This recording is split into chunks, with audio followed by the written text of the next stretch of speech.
మత్తయి సువార్త 3:17 మరి ఇదిగో ఈయన నా ప్రియ కుమారుడు, ఆయన యందు నేను ఆనందించుచున్నానని ఒక శబ్దం ఆకాశం నుండి వచ్చెను. And lo a voice from heaven saying, this is my beloved son in whom I am well pleased. Matthew chapter 3:17.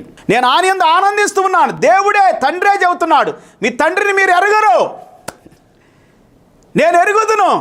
ఎందుకంటే ఆయన పరలోకము నుండి వచ్చాడు కదా, తండ్రి దగ్గర నుండి వచ్చాడు కదా.